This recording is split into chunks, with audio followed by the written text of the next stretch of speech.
Alors bonjour, aujourd'hui on va faire suite un petit peu à la capsule qu'on a fait sur le prisme, l'aire totale du prisme, où on avait été, à partir de l'aire totale, chercher un inconnu, une donnée manquante. Donc on l'a fait aussi pour le prisme, on a fait l'aire totale de la pyramide. Maintenant on va aller chercher un inconnu justement connaissant l'aire de cette pyramide. Donc l'inconnu, tenez, la valeur de l'apothème de la base. Okay? L'apothème de la base, c'est l'inconnu. Okay? C'est une pyramide à base hexagonale, une pyramide régulière. On va aussi nous donner, bien entendu, euh, l'apothème de la pyramide. Okay? Donc, l'apothème de la pyramide, qui n'est pas l'apothème de la base, qui vaut 15 cm. Ensuite, on va aussi vous donner la valeur du côté, hein, 4 cm. On va vous donner ça.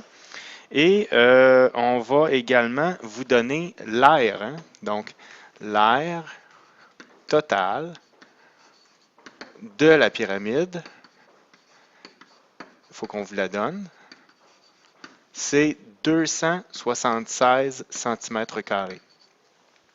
Okay?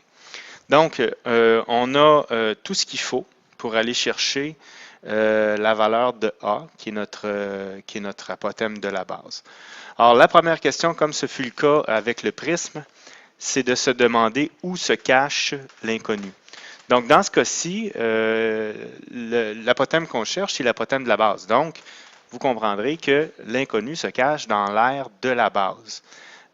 Si vous vous souvenez bien, dans le cas du prisme, la donnée manquante se cachait dans l'aire latérale. Donc, on va commencer par aller trouver un moyen de calculer l'aire qu'on veut se débarrasser, c'est-à-dire l'aire latérale, et après ça, aller la soustraire à l'aire totale pour justement isoler l'aire de la base. Donc, la première chose qu'on va faire, c'est d'aller calculer l'aire non désirée, c'est-à-dire l'aire latérale de la pyramide. OK? Donc, l'aire latérale de la pyramide, elle se calcule par PBA sur 2. On sait ici que le périmètre n'est pas calculé, donc PB est égal PB est égal à NC, donc est égal à 4 fois 6, parce que c'est un hexagone, à 24 cm. Donc, on va réutiliser ce 24-là dans notre formule. Donc, 24 fois, et on a l'apothème de la pyramide, hein, qui est 15 sur 2. Et tout ça va nous donner une surface latérale de 180 cm². Donc, après avoir fait ça, comme vous le comprenez bien, on va aller enlever de l'aire totale cette surface de 180 degrés pour obtenir l'aire de la base.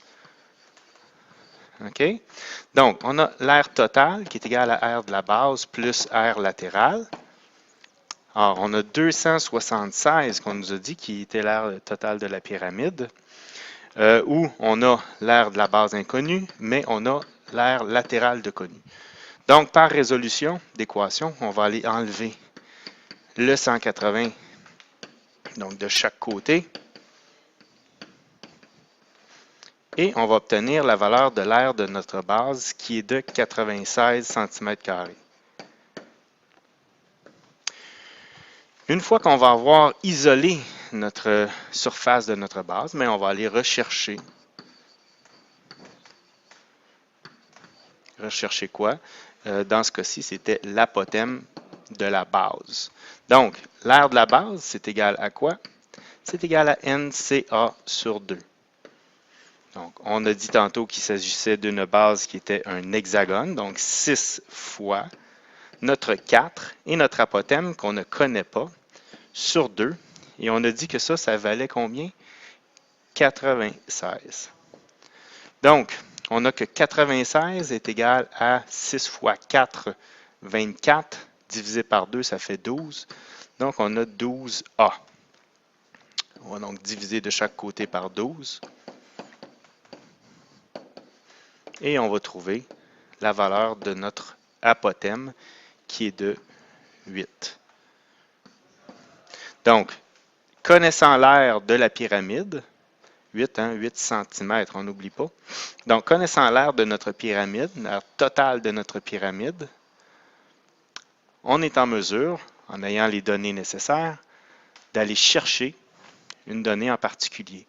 Donc, si on avait eu à chercher l'apothème de la pyramide, bien, cette donnée aurait été dans l'aire latérale. Donc, il aurait fallu aller chercher à ce moment-là à trouver l'aire de la base, la soustraire à l'aire totale et donc faire le même processus qu'on avait fait avec le prisme dans deux capsules avant. Donc, en espérant que ceci vous a plu.